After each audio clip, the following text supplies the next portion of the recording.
She thought she had married the love of her life. She was wrong. Francesca woke to sunlight streaming through gauze curtains, reached for his side of the bed, and found it empty. She smiled, still lost in wedding night bliss, still warm with the certainty that everything she had ever longed for had finally, mercifully arrived. Then Harry walked in. He stood at the foot of the bed, fully dressed, face like stone, a ring of iron keys in his hand. He didn't move. He didn't smile. He just looked at her the way a man looks at something he has already decided to leave behind. Francesca's smile faltered. "Did you sleep well, Duchess?" She opened her mouth. He spoke first. "Last night, I let you believe I loved you." He held up the keys, jangled them once. "That was my wedding gift to you.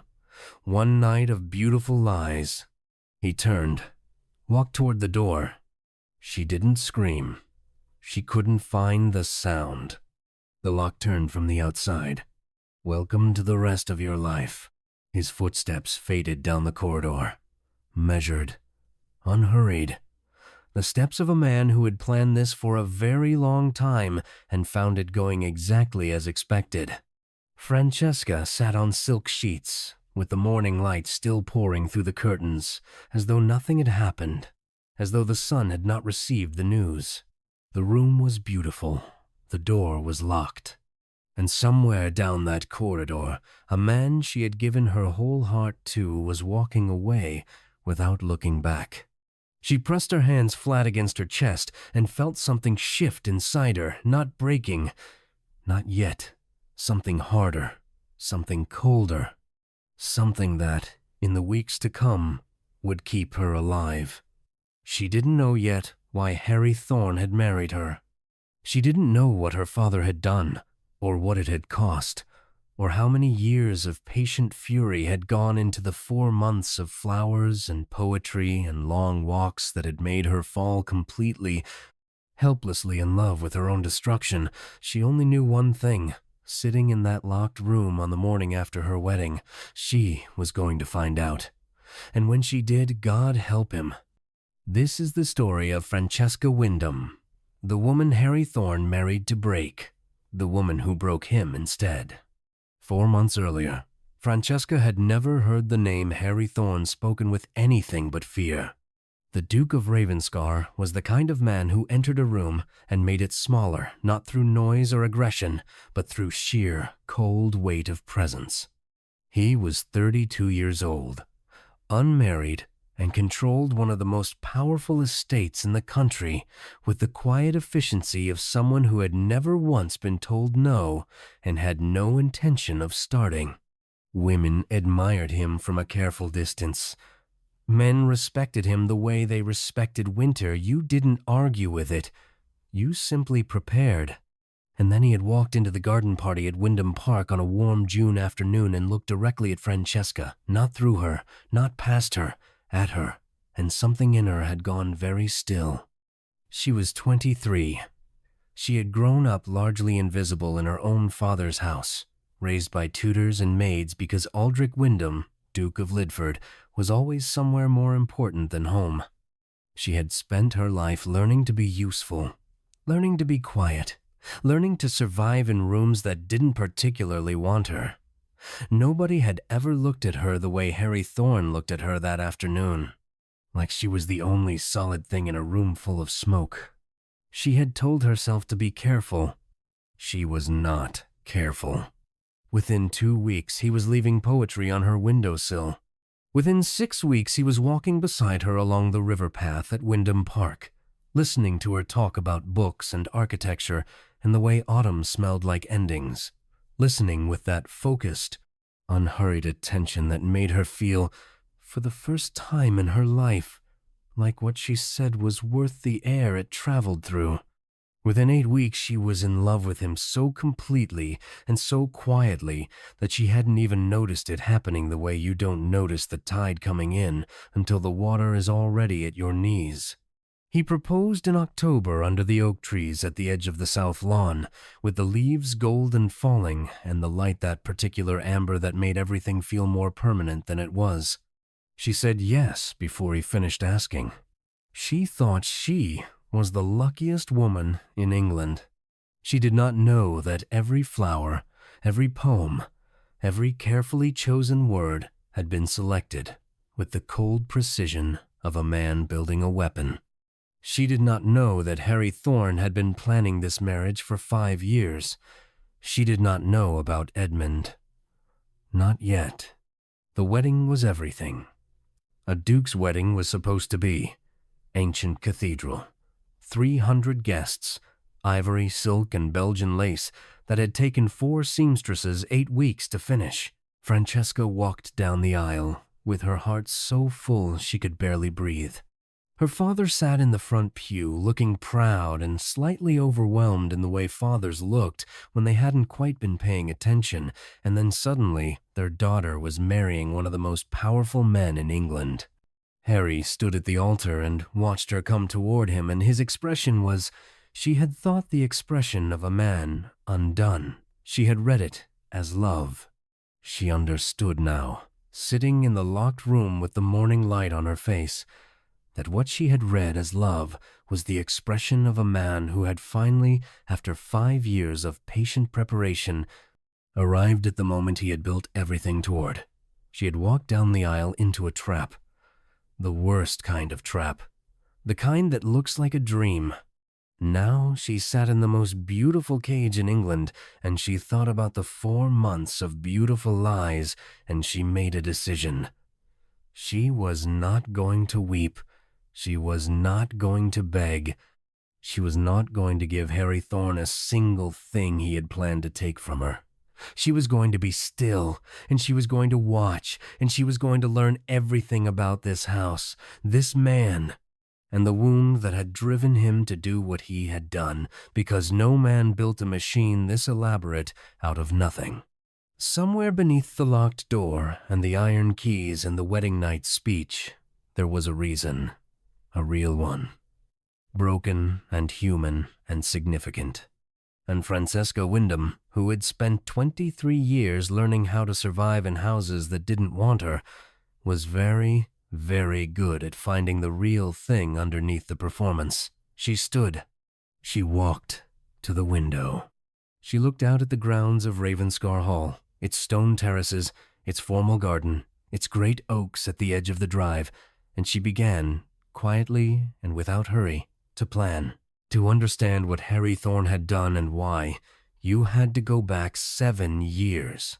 7 years to a gray November morning on the dueling grounds outside the village of Ashmore, where 2 men faced each other across 40 paces of frost-bitten grass as the mist came off the river, and the second stood to either side trying not to look at what they had been dragged into. One man was Aldrich Wyndham, Duke of Lidford, 46 years old, broad-shouldered, with the weathered face of a man who had spent his life in Parliament and his weekends in the saddle.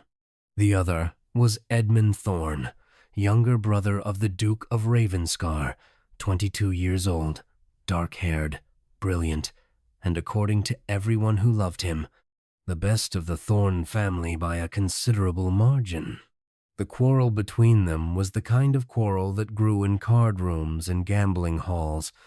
A debt, a disputed hand, accusations of cheating made in front of too many witnesses to be quietly withdrawn. Edmund had called Lidford a cheat in front of 30 men. Lidford had done what honor demanded and challenged him. Harry had tried to stop it. He had ridden through the night, arrived at Ashmore 3 hours before dawn, and spent those hours pacing outside Edmund's room arguing through the door. Edmund would not open it. He said Harry was being dramatic. He said it would all be fine. It was not fine. The duel lasted less than a minute. Harry stood among the birch trees at the edge of the field, too far to intervene, close enough to see everything. He saw Edmund raise his pistol. He saw Lidford raise his. He heard the crack of gunfire cut through the November mist. One shot, then silence, then the particular sound a body makes when it falls on cold grass. Edmund Thorne died before the surgeon reached him, the ball having entered his chest just below the left shoulder. He did not suffer long. He did not say anything memorable or final. He simply left, the way young men with everything ahead of them sometimes do, without warning, without permission, without any of the ceremony his family would have wanted. Harry did not cry at the grave. He stood in the rain in his good black coat, and he watched them lower his brother into the ground, and he made a promise that was not spoken aloud, but was felt in every bone of him, the kind of promise that becomes the organizing principle of a life.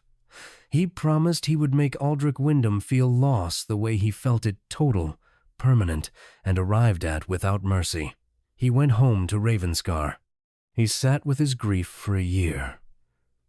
And then he began to plan.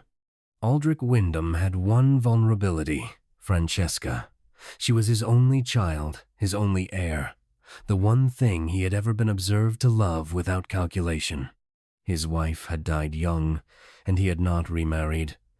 There was something in how he spoke of Francesca, even in Parliament, even in the kind of places where men did not discuss their families, that told anyone listening he would do anything to keep her safe.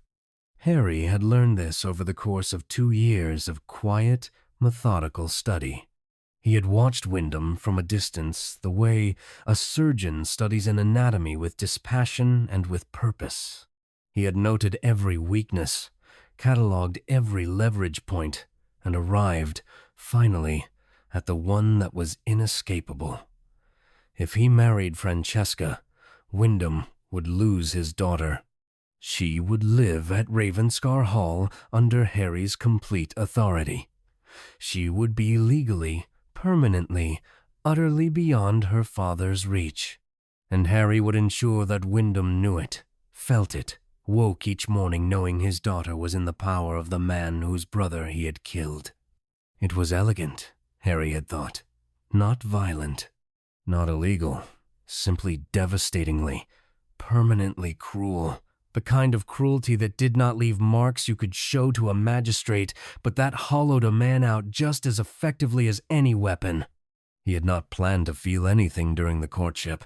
Francesca was supposed to be a variable, a means to an end, a piece on a board. He had prepared himself to find her plain, or vapid, or both, because Aldrich Wyndham did not deserve a daughter who was neither. But Francesca Wyndham was neither plain nor vapid. She was careful. She watched people the way people who had been overlooked learned to watch with attention, with the kind of quiet analysis that she kept mostly hidden beneath excellent manners. She read voraciously.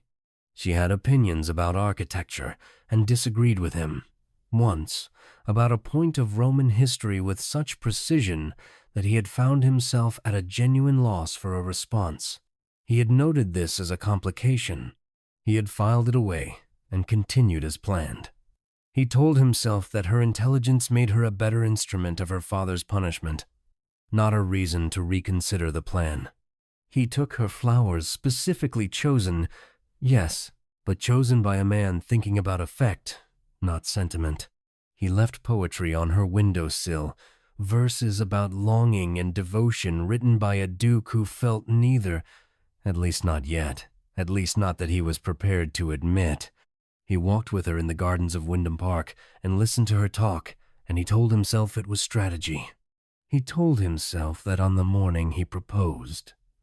He told himself that, during the ceremony, when she stood beside him in ivory silk and said her vows in a voice that did not shake, he told himself that through the wedding dinner, when she laughed at something his aunt said and her whole face changed, opening up like a window thrown wide on a warm day, he told himself that through the wedding night, when she looked at him not with the shy nervousness of a woman performing duty, but with something that was openly, unguardedly glad, the face of a woman who genuinely believed she had been chosen.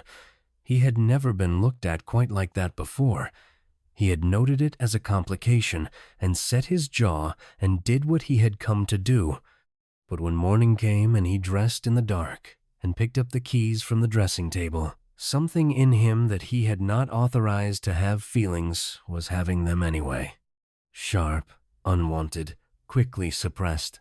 He was good at suppression. He had been practicing since he was 25 years old, standing in the rain at his brother's graveside. He walked into a room with the keys and the prepared speech and the face like stone, and he delivered what he had come to deliver. And then he locked the door, and he walked away. And he told himself, as he descended the grand staircase of Ravenscar Hall in the November morning, that everything was going according to plan. They brought her meals on a silver tray. 3 times a day, a maid named Polly would knock, wait for Francesca's quiet acknowledgement, and enter with whatever the kitchen had prepared, which, she noticed immediately, was always excellent. Ravenscar Hall's cook was a genius with pastry. Francesca ate every meal with careful attention and thought about what it meant that she was being kept well-fed and comfortable rather than simply imprisoned. Comfort was strategy. She understood this. It was harder to organize resistance when you were warm and well-rested, and the sheets were silk. She had spent the first 2 days doing what shock demanded, sitting, breathing, processing. On the 3rd day, she stood up and began to work. She started with the room itself, examining it with the methodical attention her tutors had spent years trying to redirect toward needlepoint and watercolors. She checked the window, 30 feet above a stone terrace, unclimbable without equipment she did not have. She checked the door, solid oak, iron fittings, the kind of lock that required a key she did not possess. She checked the fireplace too narrow, and in any case the chimney ran straight up for 40 feet before it met the open sky. She was not escaping through the architecture. She catalogued this without panic and moved on to what she did have. She had the maid. Polly was 17, round-faced, and profoundly uncomfortable with the situation she had been placed in. Francesca could see it in the way she set down the tray quickly, not meeting eyes, always with that careful formal distance of a servant who has been instructed not to engage. But Polly's hands gave her away. They moved too fast. She breathed too shallowly in the room, the way people breathed when they were sitting with something they knew was wrong and had not yet decided what to do with the knowledge. On the 4th morning, Francesca said, very quietly, "The raspberries are from the kitchen garden, aren't they? They taste different from hothouse fruit." Polly stopped moving. She looked at the tray. "Yes, Your Grace," she said after a moment.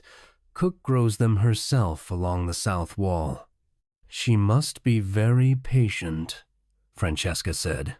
"Good things require patience, I think." She said nothing more. She ate her breakfast and watched Polly leave and thought about patience. On the 5th morning, Polly left a small bunch of late autumn leaves arranged beside the water jug. Not a large gesture. The kind of gesture a young woman makes when she has decided, quietly and without announcement, which side she is on. Francesca touched the leaves and felt something that was not hope exactly, something more like the beginning of a plan. Harry came to see her on the 7th day. She heard his footsteps in the corridor, different from Polly's quick, light step, different from the housemaid's measured tread. His footsteps had authority in them, the weight of a man who moved through spaces as though he had personally designed them and found them satisfactory.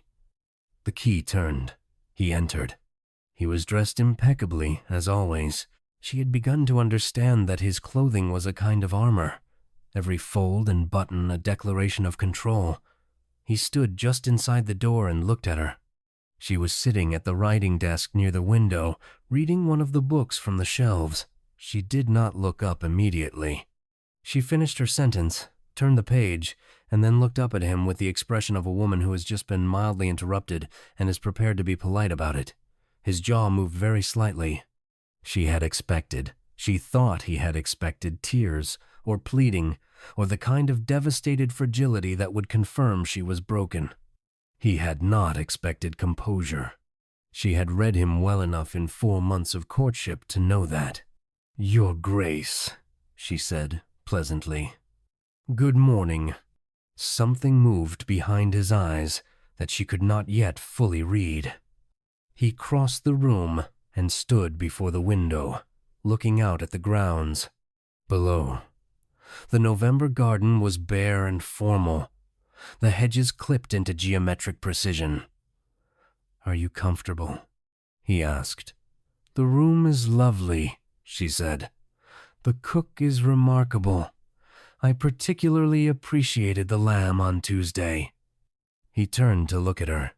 She met his gaze without difficulty, because she had decided in the cold, clarifying quiet of the past 7 days that she would not give him her distress. Her distress was the currency he wanted. He had built this entire machine to extract it. She would not spend a single coin. "Is there anything you require?" he asked. And it was the question that told her the most, because it was not the question of a man who wanted her to suffer in the bare, crude sense. It was the question of a man who wanted her to suffer specifically in the knowledge of her situation, not in physical privation. He would keep her comfortable. He would ensure she had books, food, warmth, everything except freedom. The luxury was part of the punishment. She looked at him steadily. "A mirror," she said. "The one in the dressing room is cracked. I would appreciate a replacement."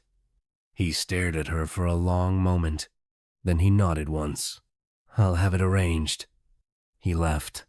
She looked back at her book. Her hands, hidden under the desk where he could not see them, were shaking. She did not let them shake where anyone could witness it. This was the discipline she had built over 23 years in a house where weakness was noticed and filed away to be used later. Her father had not been cruel.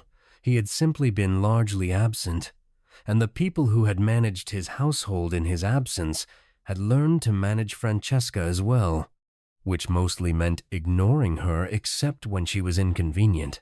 She had learned very young that the way to survive in a house that did not particularly want you was to make yourself necessary, to be useful, to be indispensable, to know things. She had spent her adolescence becoming the kind of woman who understood how households worked, who talked to the cook and the steward and the groundskeepers, who knew where the account books were kept and what the tenant rents were, and why the North Field flooded every March. Her father had never noticed. Harry thought he had locked a sheltered, love-sick girl in a comfortable room. He had locked a woman who had been studying how to survive difficult men since she was 12 years old. On the 8th day, Francesca began collecting information. She started with what she could observe from her window: the layout of the grounds, the timing of the stable hands, the pattern of deliveries. She moved to what Polly would tell her, carefully, over carefully escalating conversations about nothing important, and she began, with methodical patience, to build a map of the cage. Because the first step to escaping any cage was knowing exactly what you were dealing with. His name was Edmund Aurelius Thorne, and he had been dead for 7 years, but he lived, still, in every room of Ravenscar Hall. Not in portraits. Harry had taken those down the first winter after the funeral, unable to pass them in the corridor without something breaking open in his chest. But Edmund lived in subtler places, in the bookshelves where his annotations still crowded the margins in quick, impatient handwriting, in the stables where his horse, an elderly gray named Atlas, still occupied the end stall and was still treated by the grooms with the deference normally reserved for the Duke himself, in the kitchen, where cook still made Edmund's favorite apple cake every November on the anniversary of his death, without being asked, as a private ceremony of grief. Harry knew about the cake. He had never told her to stop. He allowed himself exactly that one concession to feeling. Every year he took a slice to his study and ate it at his desk alone, and permitted himself, for the duration of it, to remember Edmund clearly and without the armor. Then he folded the memory back into its compartment and locked it, and continued. He was very good at locking things. He had noticed, sourly, that he was becoming someone who locked a great many things. He had not planned to think about Edmund while he looked at Francesca across the writing desk on that 7th morning. He had planned to find her diminished, red-eyed, shaking, perhaps pleading, which would have been satisfying in the grim, hollow way revenge was supposed to be satisfying. Instead, she had looked up from her book with that expression that was not quite defiant and not quite calm, but something between them that he did not have a precise word for, and she had asked for a mirror with such complete self-possession that he had been, he would not say rattled, he would say recalibrated. On the way back to his study, he found himself thinking about the walks they had taken along the river path at Wyndham Park 3 months ago, when the leaves were gold and the light was that particular late afternoon amber that made everything look more significant than it was. She had told him about a book she was reading about Carthage.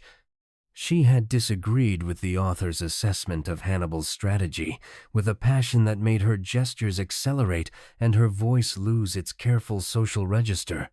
He had found himself genuinely disagreeing with her counterargument, and had said so, and she had turned to him with her eyes bright and said, "Good. I was starting to worry you only ever agreed with me." And he had laughed, a real laugh, unexpected, unarmored. He put that memory in a locked compartment and continued walking. The evidence against Aldrich Wyndham that Harry had spent 5 years assembling occupied 3 leather portfolios in the bottom drawer of his desk. He had read them so many times he could have recited the contents without looking. The deposition of the second, a man named Farnsworth, who had stood opposite the field and had given his account to a solicitor in private, unwilling to testify publicly, but willing, for a fee, to put his recollections in writing.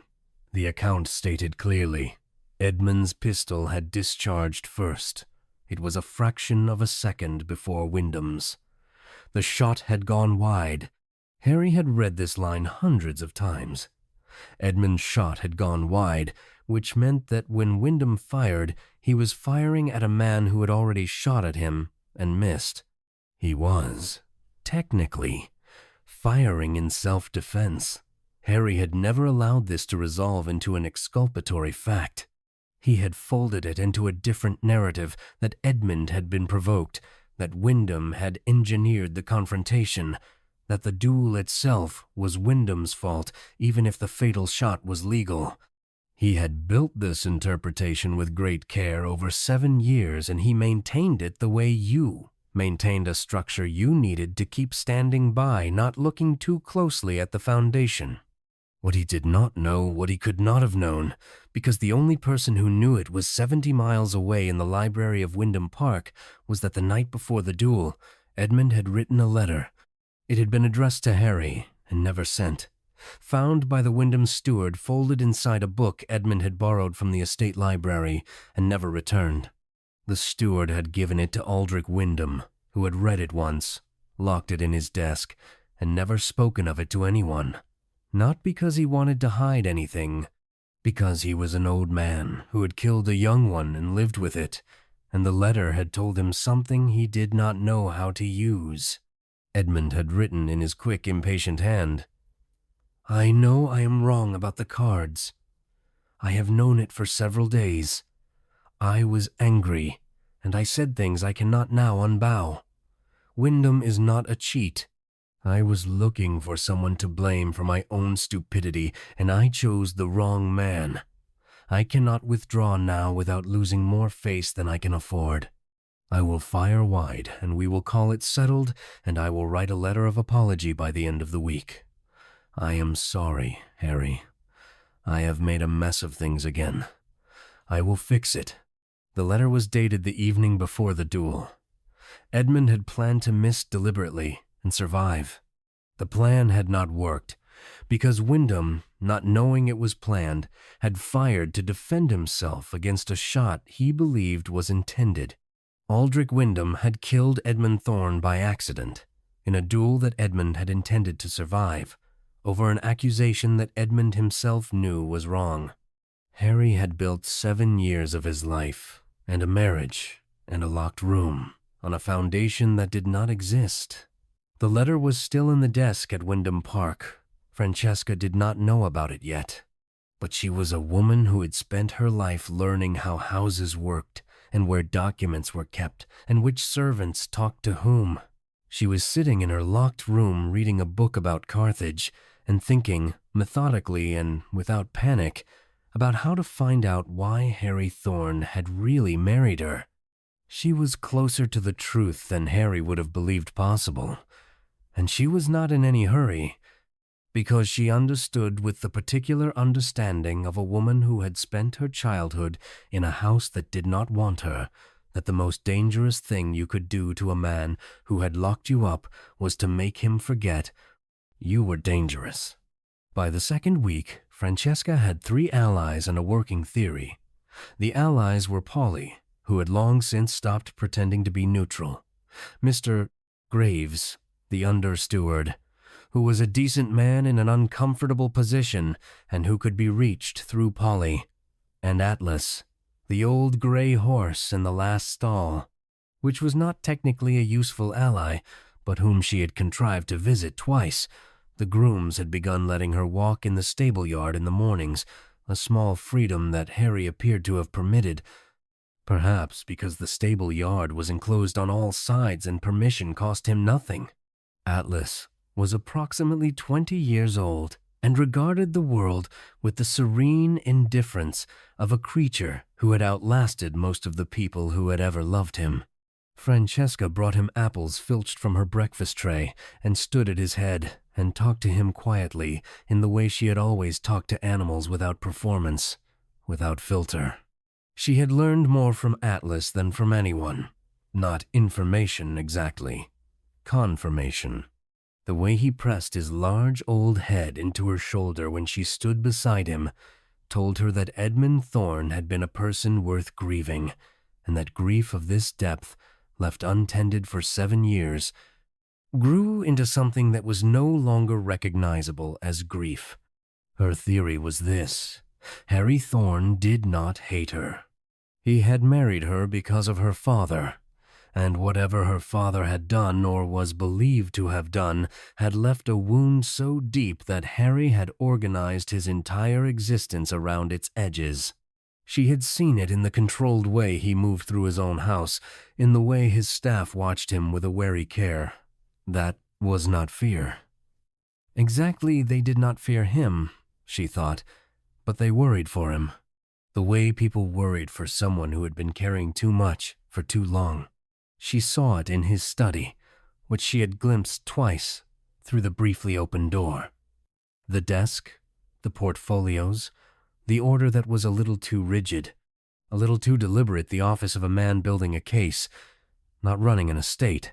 She saw it on his face on the 7th morning when she had looked up from her book and given him nothing to feed on. Something in him had wanted to wound her and found no purchase, and she had watched him recalibrate in real time, and she had thought, he is not a man who enjoys cruelty. He is a man who has convinced himself that cruelty is necessary.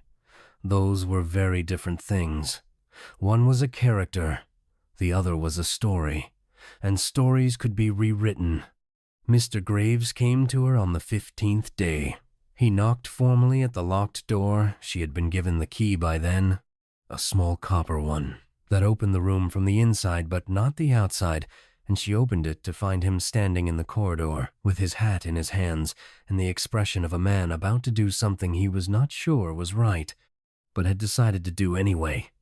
"Your Grace," he said, "I hope I'm not overstepping."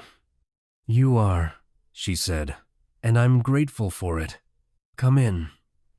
He told her slowly, with the careful phrasing of a man navigating between loyalty and conscience, that the Duke's younger brother had died in a duel with her father 7 years ago, and that the Duke had never recovered from it, and that the estate and everything in it had been organized in service of a revenge that Mr. Graves had never believed was as simple as the Duke described. "I don't know what the Duke told you, Your Grace," Mr. Graves said, "but I knew Edmund Thorne. He was a fine young man who made a serious mistake and paid for it with his life.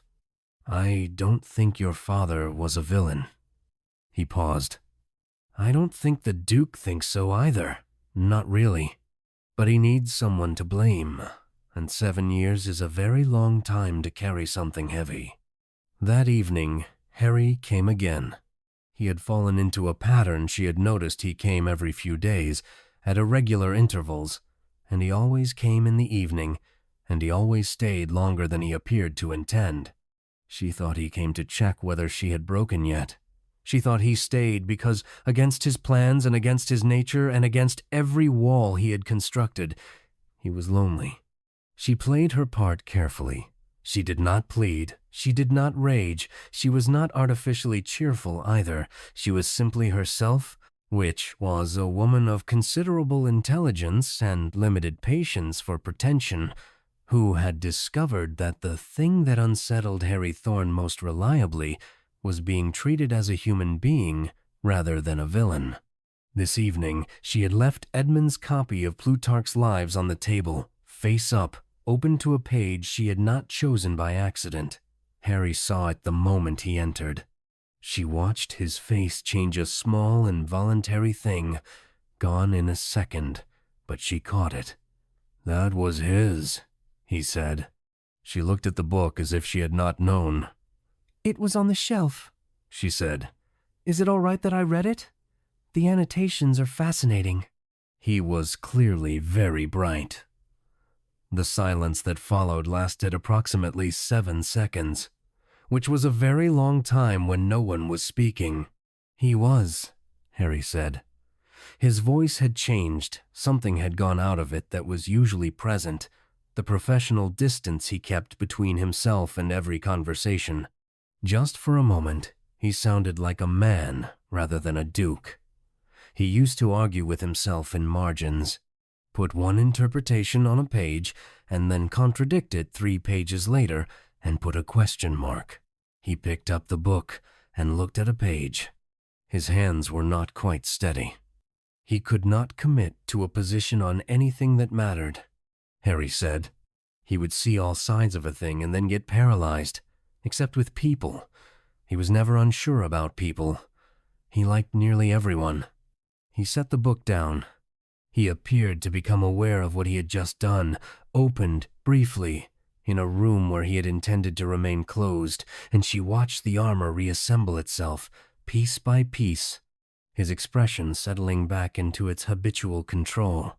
He said good night and left with the keys and the locked door between them. But Francesca sat with her book and the November dark beyond the window, and she thought, there it is. There is the man inside the plan.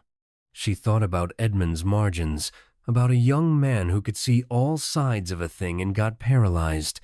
She thought about the duel. She thought about what someone who could see all sides of a thing might have done the night before his death. She needed to know more. She needed, specifically, to know what her father knew. She needed to find a way to reach him. She wrote the letter on a Tuesday. She had been composing it in her head for 9 days, drafting and redrafting each sentence while she ate her meals and walked in the stable yard and lay in the dark before sleep. It could not be a letter that asked for rescue. Her father had no power to reach her inside Ravenscar Hall, and a frantic appeal would only confirm to Harry that his plan was working. It could not be a letter about feelings, because her father was constitutionally unable to respond usefully to feelings. It needed to be a letter that asked a question he could answer, phrased in a way that would not alert Harry's staff if they opened it, and she assumed they would open it.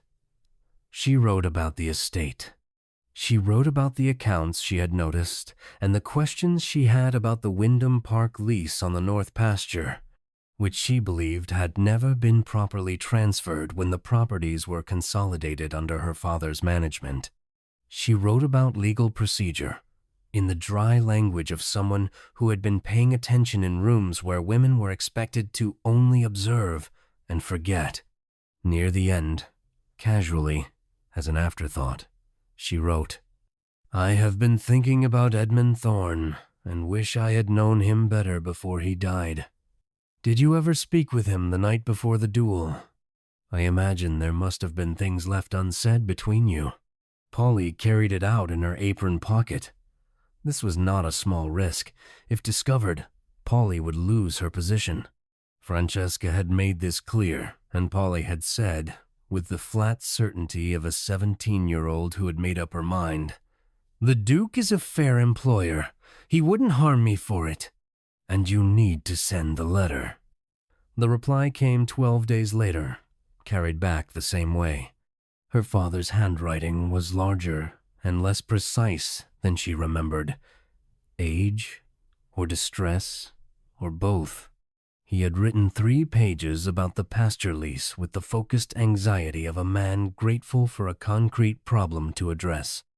On the 4th page, the handwriting changed, slower, more deliberate, as if each word were being weighed before it was set down.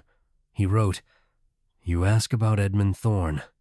I have never spoken of this to anyone, but you are my daughter, and you are living in that house, and I think you deserve the truth, though I cannot imagine how it helps you now." He had found a letter. It had been in a book returned from the Ravenscar library weeks after the duel.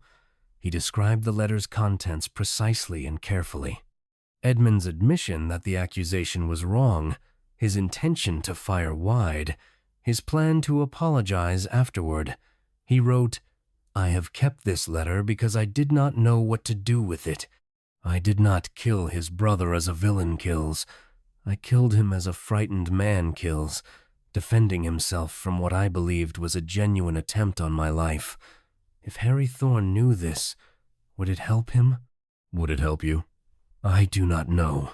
I only know I have been sorry every day for 7 years and have never found a way to say it that reached him." Francesca read the letter 3 times. Then she folded it small and put it inside the cover of Edmund's Plutarch, not because she had a plan yet, but because she needed it close and she needed it safe. She sat for a long time in the chair by the window, with the cold November sky beyond the glass, and she thought about what she was holding. She was holding the answer to everything. She was holding the truth that would dismantle the entire architecture of Harry's revenge, the 7 years of grief and planning and cold, deliberate cruelty, all of it built on a foundation of incomplete information. She could produce this letter tomorrow. She could hand it to Harry and watch his certainty collapse and wait to see what crawled out from under the rubble. Part of her wanted to. It was a considerable part. But she was her father's daughter in at least this one way. She understood leverage. And a woman in a locked room, with no legal recourse and no allies powerful enough to override a duke, had very little of it, unless she held back her most powerful piece until exactly the right moment. She was not going to spend this letter on a conversation. She was going to spend it on a renegotiation. But first, she needed more. She needed Harry to feel something other than the careful, managed distance he maintained with her. She needed the man she had glimpsed in the margins of Edmund's books to come to the surface, where she could reach him. She asked, "The next time he came, about the estate accounts." She had prepared questions, specific, informed questions, about the management of the northern tenancies. Questions that could only have been formulated by someone who had been paying serious attention for some time. Harry stood in the middle of the room and stared at her. "How do you know about the northern tenancies?" "Mr. Graves mentioned them," she said, which was technically true. He seemed concerned about the lease terms. "Graves had no authority to discuss estate business with you." "No," she agreed. "But I asked, is the concern legitimate?" He was quiet for a moment. He pulled a chair from the desk and sat down, which he had never done before. He always stood, always kept himself positioned for departure. He sat down and looked at the window and said, "The original terms were negotiated by my grandfather. They haven't been reviewed in 40 years. I've been meaning to address it." "You could review them now," she said. "I have no particular demands on my time." He looked at her with an expression she was learning to read, the slightly sharpened focus of a man who is recalculating. "You want to review estate accounts." "I want something to do that isn't reading," she said. "And you have an estate that has been mismanaged for 40 years in the North Sector. It seems practical. It was not romance. It was not warmth. But it was the first time in 6 weeks that they had sat in the same room with a purpose that had nothing to do with his revenge or her captivity. And Harry, Duke, widower of a plan, man who had locked his grief behind 7 years of cold marble certainty, unfolded the Northern tenancy records on her desk and showed her what he was dealing with. They worked for 3 hours. She was better with figures than he had expected, faster, and she caught an error in the third year's calculations that had been compounding for a decade, which meant the tenants had been overcharged by a systematic margin that was both unjust and illegal. Harry sat back when she showed him and put his hand over his face and said, in a tone of profound exhaustion, "Graves has been doing these accounts for 15 years. "He's very loyal," Francesca said. "He assumed the figures were correct because they came from the previous system. You would need to commission a full audit." "I know." He lowered his hand.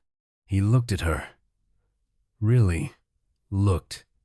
Not the assessing hunter's look he usually gave her, but something more open, something that had been startled into honesty. "Why are you helping me?" She was quiet for a moment, choosing her words. "Because those tenants are being overcharged," she said. "And that's wrong regardless of why I'm in this room." He held her gaze for a moment. Something moved behind his eyes that she had seen before and was beginning to understand. It was the look of a man fighting something. She thought she knew what he was fighting. She thought it was the same thing she was. The inconvenient, inconclusive, entirely unhelpful fact that despite everything, despite the locked door and the keys and the wedding night speech, they were still, stubbornly, 2 people who found each other genuinely interesting. She looked back at the accounts. "The third quarter figures are also suspect," she said. "May I?" He slid the ledger toward her. December came to Ravenscar Hall in the form of a storm that lasted 3 days and left 2 inches of snow on the formal garden and a river that had risen to within 5 feet of the lower bridge. Francesca watched it from her window with the particular appreciation of someone who has learned to find beauty in whatever is available. The grounds were extraordinary in white, the geometric hedges softened, the stone urns at the terrace corners capped with unlikely pillows of snow, the great oaks reduced to dark calligraphy against a sky the color of pewter. She had been at Ravenscar Hall for 43 days. In those 43 days, she had mapped the estate from a distance, built alliances with 3 members of staff and 1 elderly horse, deciphered the Northern tenancy accounts, received a letter that contained the answer to everything, and been visited 21 times by a man who continued to lock the door behind him when he left and continued to stay longer each time. She was not sure what to call what was happening between them. It was not friendship. It was not the performance of courtship she now understood those 4 months had been. It was something rawer than either. 2 people who had been thrown together under the worst possible circumstances and were finding, against all logic and design, that they were not able to stop finding each other worth talking to. He came on the 2nd day of the storm and did not leave. This was new.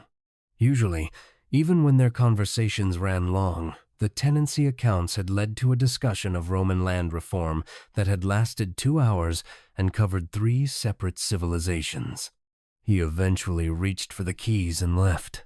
This time he came in the late afternoon as the snow was falling again and the light was going early, and he sat in the chair across from her desk, and she poured tea from the pot Polly had left, and he took the cup without comment, and they sat in something that was almost, if she didn't look at it too directly, companionable. He told her about Edmund without being asked. He started talking about the storm. There had been a storm like this 7 years ago, he said, the November of the duel. And then he was talking about Edmund the way you talked about someone you had never stopped talking to in your head, with the assumptions and shorthand of long familiarity. Edmund had hated cold weather. Edmund had spent 3 winters trying to design a heating system for the East Wing that had never quite worked.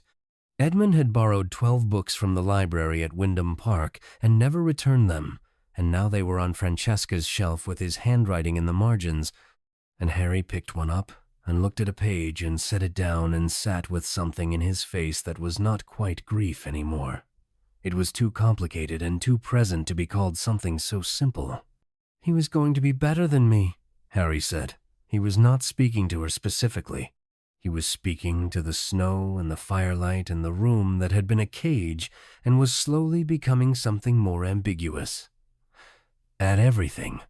He was smarter. He was kinder. He could make people trust him in 10 minutes when it took me 6 months. He would have been an extraordinary Duke. "You're a good Duke," Francesca said. He glanced at her sharply. "You're systematic," she said. "You notice things. The tenancy error would have compounded for another decade without correction. The bridge repairs last spring, which Mr. Graves told me about, you approved those before the steward recommended them because you'd ridden the route yourself and seen the state of the supports. Those aren't the actions of a man who doesn't care for his people." He was quiet. "I care for them in a managerial sense." "That's still caring." She paused. Edmund couldn't have done the accounts. The annotations in his books suggest he found arithmetic philosophically unsatisfying. Despite himself, Harry made a sound that was almost a laugh. "He called it the language of inevitability," he said. "He thought it didn't leave enough room for being wrong." She filed this away. The language of inevitability. A young man who preferred room to be wrong, who had planned to fire wide in a duel because he already knew he was wrong and wanted space to fix it.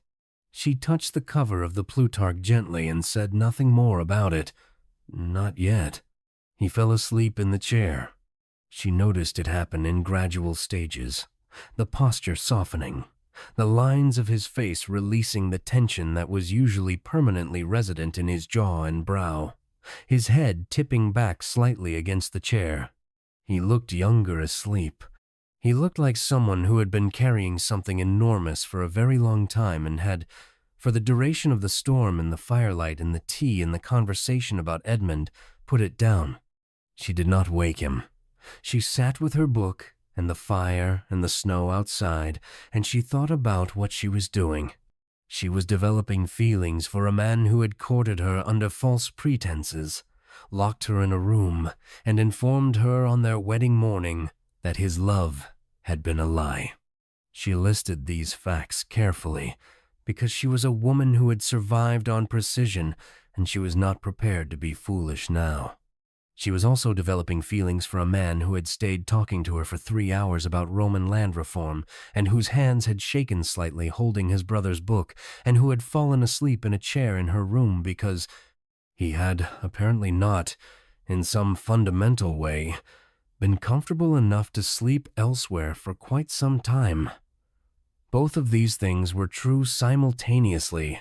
She was old enough and clear-eyed enough to know that people were not one thing, that the history of a person included all their chapters, not just the worst ones, and that understanding why someone had done a terrible thing was not the same as excusing it.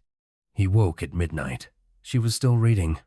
He sat up and looked at her, and she could see the exact moment he remembered where he was and why and what he had done, the moment his face reassembled into its habitual architecture. He stood and reached for the keys on the writing desk where he always left them. She watched him without speaking. He walked to the door.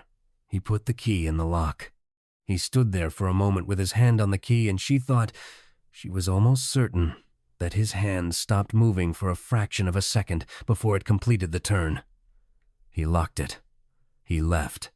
She sat in the chair, where the warmth of the fire was still reaching, and she pressed both hands flat against her stomach, because she had been aware for 4 days now of something she had not yet allowed herself to fully name, something that was not the warm glow of their autumn courtship, that was more alarming and more certain than that, a physical fact about her body that was quietly and insistently announcing itself in the morning and the evening and sometimes very unexpectedly in the middle of the night.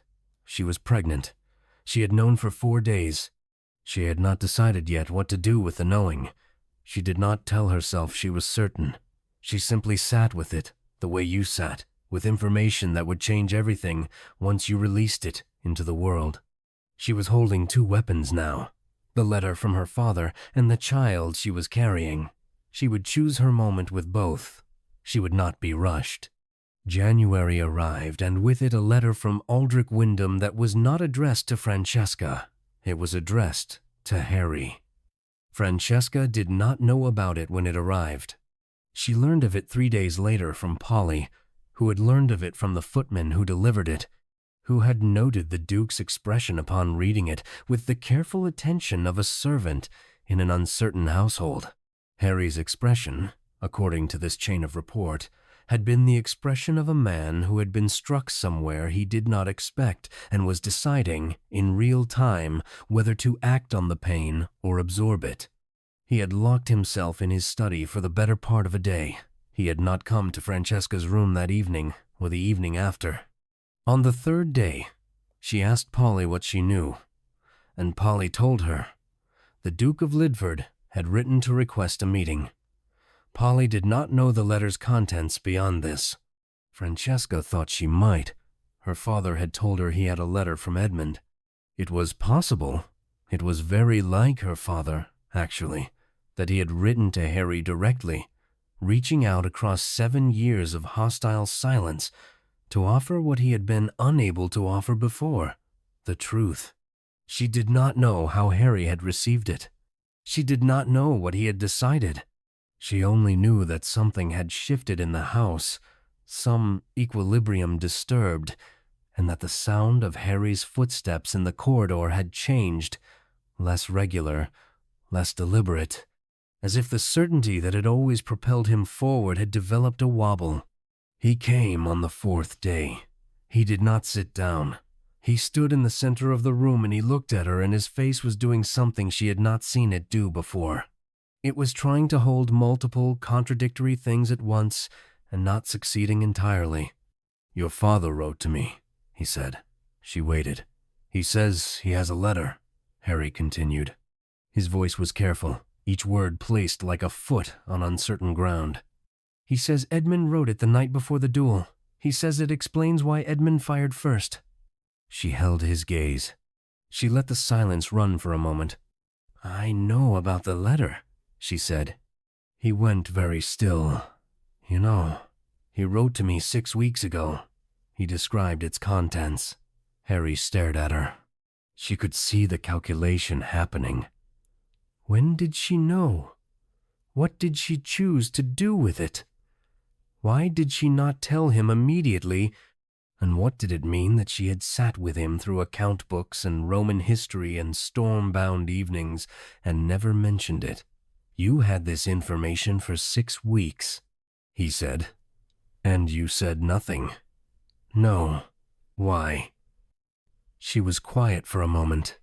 She had thought about how to answer this question for 6 weeks, and she had arrived at the only answer that was completely honest. "Because I wanted you to know me first," she said. "I wanted you to know who you had locked in this room before I showed you the thing that changes everything. I wanted it to matter, what you did to me, before you found out it was based on nothing true." The silence was enormous. Harry stood in the center of the room, and whatever was happening in him was happening below the surface. in the place where all his important things happened, the place she had been trying to reach for 63 days. She watched his jaw. She watched his hands. His right hand had gone to his coat, to the pocket where he kept the estate keys, a habitual gesture, the touch that reminded him of his authority, of the structure he had built. He stopped the gesture before it completed and made himself hold his hands still at his sides. Edmund planned to fire wide, Harry said. It was not a question. He knew he was wrong about the cards. He had already decided to apologize. He planned to survive and repair it. Yes, he told your father this in the letter. He told you in the letter. He wrote it to you. He just never sent it. Something in Harry's face broke. It was not dramatic. It was a single controlled fracture, a line running through the stone, invisible to anyone who had not been studying the stone for 2 months. But she had been studying it carefully, and she saw it. He sat down. He sat down heavily in the chair by the window, the one he had fallen asleep in, and he put both hands over his face, the way he had done once when she showed him the accounting error, and she thought, there it is. There is the thing under the plan. She gave him time. She sat with her book and she let him have his silence, because silence was the thing she had learned he needed in order to be real. After several minutes, he lowered his hands and looked at the window, at the January garden, gray and bare and still holding the last of the snow in the shadows under the hedges. 7 years, he said. It was all he said. She did not try to fill it. 7 years was what it was, a duration, a measure of the size of the mistake, a number that was not going to become smaller no matter what happened next. I owe you an apology, he said. He said it to the window, not to her. She thought it was because looking at the window was easier than looking at her while he said it, which she found, despite everything, faintly endearing. I owe you considerably more than an apology, she said. He turned to look at her. His eyes were red. She had not seen that before. She had not thought she would, and finding it turned something over in her chest. What do you want? He asked. It was a genuine question, not rhetorical, not defensive. A real inquiry from a man who had just had the floor taken out from under his entire reason for existing, and was, with some difficulty, trying to stand upright in the rubble. She looked at him. She thought about the keys on the desk, the locked door, the wedding night speech, the 4 months of false flowers and performed admiration. She thought about the account books and the storm and Edmund's margins and the old gray horse and the letter from her father and the child she was carrying. She thought about what she wanted. I'll tell you tomorrow, she said, when I've decided. She spent that night not sleeping but thinking, and what she arrived at by morning was this. She did not want revenge. She had thought she might in the early weeks of the locked room, but she had discovered in the long, clear-eyed hours of her captivity that revenge was a story you told yourself to make powerlessness feel like action. She had been powerless once. She had been locked in a room by a man she had believed loved her. She was not powerless anymore. She had the letter, she had the child, she had the 63 days she had spent learning this house from the inside until she knew it better than most of its inhabitants. And she had, most crucially, herself, her mind, her precision, her ability to wait for the right moment and act without flinching. She also had, if she was honest, something she had not intended to acquire and was not entirely certain what to do with. A genuine and inconvenient care for a man who had done a terrible thing in service of a grief he had never properly survived, and who was, underneath all of it, precisely the person she had thought she was falling in love with during those 4 months on the river path. Not a performance. The real thing. The actual Harry Thorne. difficult and brilliant and broken in the specific way that people broke when they lost the best of themselves and couldn't find a way back. She did not forgive him. She was not there yet, but she understood him, and understanding was where everything had to start. She pressed her hand flat against her stomach in the dark. She thought, "There are 3 of us in this now," she thought. "I will not make this decision only for myself," she thought. "I want the ending that is hardest to earn, but the only one worth having." In the morning, she was ready. She asked Polly to unlock the door from the outside on the morning of January the 14th. Polly had been given the key for precisely this kind of emergency, a fire, an illness, a reason that required the door to open from without when the Duke was not present. Francesca stepped into the corridor for the first time in 67 days. The hall was longer than she had remembered it from her single crossing on the wedding night, the ceilings higher, the portraits of Thorne ancestors watching from their frames with the cultivated severity of people who had been painted to be intimidating. She walked past them without hurrying, her feet quiet on the stone floor, in her best dress, with Edmund's letter from her father folded against her heart and her hands completely still. She went down the main staircase and along the south corridor and knocked on the door of Harry's study. She heard the pause before he said enter. The pause of a man recalibrating, because she had never knocked on his study door before, because she had never been in a position to knock on any door in this house. She went in. He was at his desk. His coat was off, his cravat loose. He had the look of a man who had not slept and had been working hard instead of sleeping, which she had come to recognize as his specific method of grief management.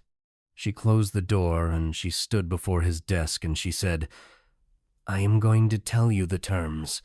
You can agree to them or you can refuse. But I want you to know what I know before we begin." She laid her father's letter on the desk, not her copy of the description, but the original, which Polly had obtained through channels that Francesca did not ask about. "Your brother wrote to you the night before the duel. You know this now. He intended to fire wide. He intended to survive. He intended to apologize to my father and to you. My father killed him in self-defense against a shot he did not understand was deliberately aimed to miss. This was a tragedy. It was not a crime." Harry looked at the letter. He did not pick it up. He did not need to. His father had clearly already told him its contents. He simply sat with it on the desk between them, the physical evidence of the thing he had built 7 years of his life around, and that was now, finally, completely, undeniably dissolved. "I am also pregnant," she said. She had decided to say it plainly, without architecture, no build-up, no softening, just the fact, because the fact was the largest thing in the room, and pretending otherwise would have been disrespectful to both of them. Harry's head came up sharply. His eyes found her face. "How long?" he said. 8 weeks, I believe. Perhaps 9. The silence that followed was of a different quality from all the previous silences in all the previous rooms. It was not the silence of a standoff. It was the silence of a man encountering the full weight of what he had done, not as an abstract, not as a plan on paper, but as a woman standing in front of him who was carrying his child and who had been locked in a room for 67 days and who was still standing upright and looking at him with clear eyes instead of the broken devastation he had designed the whole enterprise to create. She could see it working through him.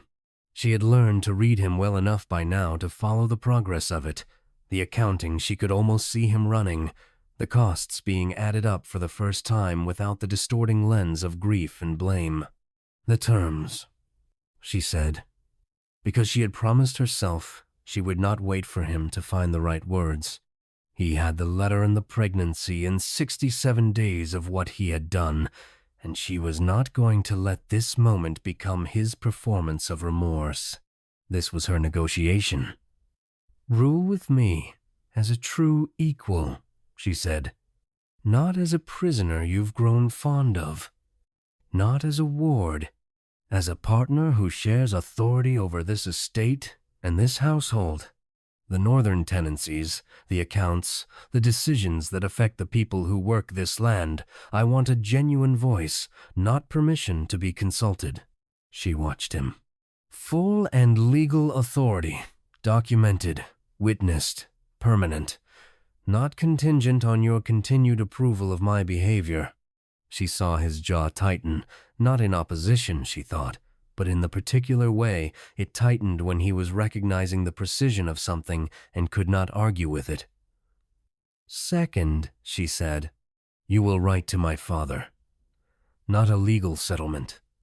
A real letter, from you to him, that acknowledges what happened as a tragedy and not a crime. He has been sorry for 7 years. He deserves to know you've received it." She paused. "You may find that harder than the first condition. I suspect you will." He said nothing. She took a breath. "Third," she said, "I will not pretend that what you did to me was acceptable. I will not perform forgiveness on a schedule. If you want a real marriage, which is what I am offering, because a real marriage is the only thing worth having, then you will spend every day earning it back, not through grand gestures, through the dailiness of it, through remembering, when you want to retreat behind the armor, that I am not your enemy, and never was." She stopped. She had said the 3 things. She had not begged. She had not threatened. She stood in the study of Ravenscar Hall in her good dress, with her hands still and her eyes clear, and she waited. She watched his face. She watched the architecture of him, the controlled features, the careful distance, and she watched it fail. Not dramatically, not with noise, with the specific quiet failure of a structure that has reached the limit of what it can hold. Harry Thorne, Duke of Ravenscar, came around the desk and knelt on the stone floor of his study, with the November light from the tall windows falling across him, and Francesca stood and looked down at him and felt, simultaneously, the deep bruising of the 67 days, the anger that was not gone and would not be gone for a long time, the stubborn, inconvenient love that had survived both the locked room and the truth about why it was built, and the fierce and non-negotiable certainty that she was not a woman who chose badly twice. She was not going to choose badly again. "I accept," he said. His voice was not quite steady. "All 3. The legal authority. I'll have it drawn up this week. The letter to your father. I'll write it tonight. I don't know how to write it yet, but I'll write it tonight." He looked up at her. His eyes were very direct, without the armored blankness she had spent 67 days dismantling. "And the third," he said. "Every day, I understand." She looked at him on the floor of his own study. This man who had built a machine of revenge and fed his grief for 7 years and had locked a woman in a room to serve it, and she thought of Edmund's margins, the language of inevitability, the room he had wanted to leave for being wrong. She thought, he is kneeling in the space his brother always left. She thought, this is not the ending. This is where the real work starts. She extended her hand. He took it. He did not rise yet. He held her hand and bowed his head, and she let him have a moment of it, because humility earned was different from humility demanded. Then she said quietly, "Get up, Harry." He stood. They told the household in February, when the snow had mostly gone and the formal garden was showing the first green suggestion of crocuses along the south terrace. Harry assembled the staff in the great hall, all 23 of them, from Mrs. Hartley, the housekeeper, down to the youngest scullery maid, and he stood beside Francesca and said, without ceremony or excuse, that the Duchess would be sharing authority over the estate in full partnership with himself, effective immediately, and that her instructions on household and estate matters were to be treated with the same weight as his own. He said it plainly, and he did not explain it, because explanations would have implied it was conditional or unusual, and he intended it to be neither. The staff received this with the contained reaction of people who had been watching from a careful distance for months and had formed their own opinions. Mr. Graves looked at Francesca with an expression of profound satisfaction that he was too professional to voice. Polly, standing in the back row, was visibly not crying. Mrs. Hartley gave a single precise nod that communicated more approval than most speeches. Atlas, informed of the development by Francesca on her morning walk, showed no reaction, but allowed her to feed him 2 apples instead of 1, without presenting his usual mild objections, which she took as endorsement. Harry wrote the letter to Aldrich Wyndham on the night he had promised, and sent it the following morning. He did not show Francesca what he wrote, and she did not ask. It was his letter to write. She had set the terms, and the terms were a real letter, which meant it had to come from him without her editorial hand in it. 3 weeks later, a reply arrived, and Harry read it in his study alone. He came to find her afterward in the library, where she was annotating the tenancy accounts with corrections she was planning to present to Mr. Graves. He stood in the doorway for a moment before she noticed him. He said, "He wants to meet both of us at Wyndham Park in the spring." She set down her pen. She looked at her husband, at the man she had married under false pretenses, locked in a room, fought with and read books beside and fallen asleep near and bargained with on a January morning, with an ancient letter and an 8-week child between them.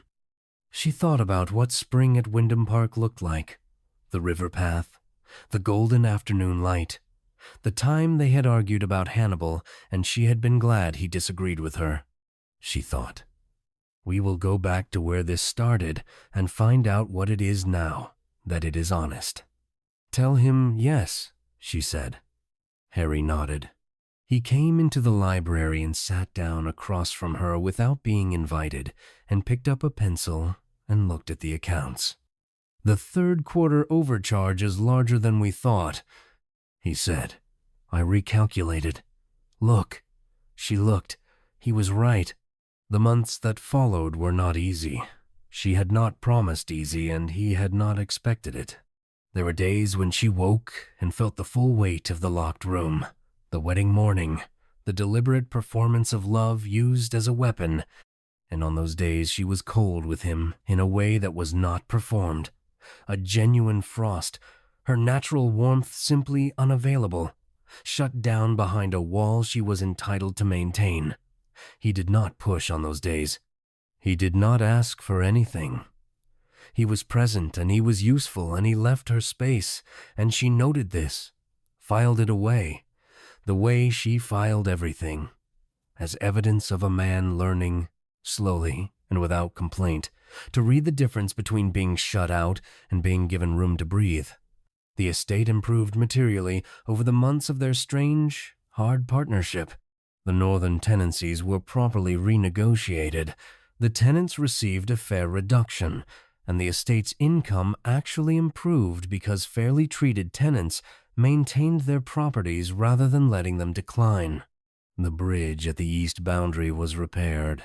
The school in the village, which had been underfunded for 3 years, received an endowment from the Duchess that the Duke co-signed without commentary. Atlas got new blankets for his stall.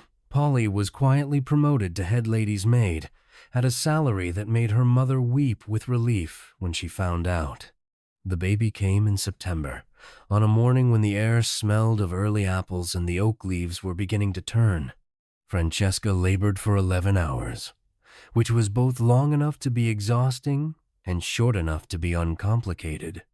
and Harry spent most of those 11 hours in the corridor outside her room in a state of controlled terror that the household staff described to each other afterward with something between sympathy and satisfaction. He came in when it was over. The baby was a girl, dark-haired, extremely opinionated about her immediate circumstances, already working on a complaint. The midwife placed her in Harry's arms with the brisk certainty of a woman who believed in immediate acquaintance, and Harry held his daughter with the expression of a man who had just encountered something so far outside the categories of his existing understanding that all his systems had gone temporarily offline. He sat at the edge of the bed with the baby, and he looked at her, and he said quietly to Francesca, "Edmund would have been ridiculous about her. He would have told everyone." "He would have," she said. "He would have had opinions about her name. He would have sent 3 letters in the first week." He laughed.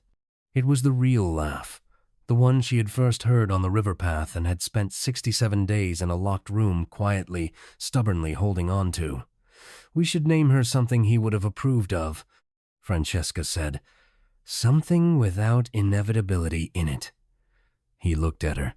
"Something with room to be wrong," she added. He looked back at the baby. "Clara," he said. Edmund thought it was the best name in the English language. He said it felt like a beginning. She smiled. It was a real smile. Not the careful social one, not the composed one she had worn through the locked weeks, but the open one that she had been stingy with because it was hers and she had learned to protect what was hers. "Clara," she said. "Yes."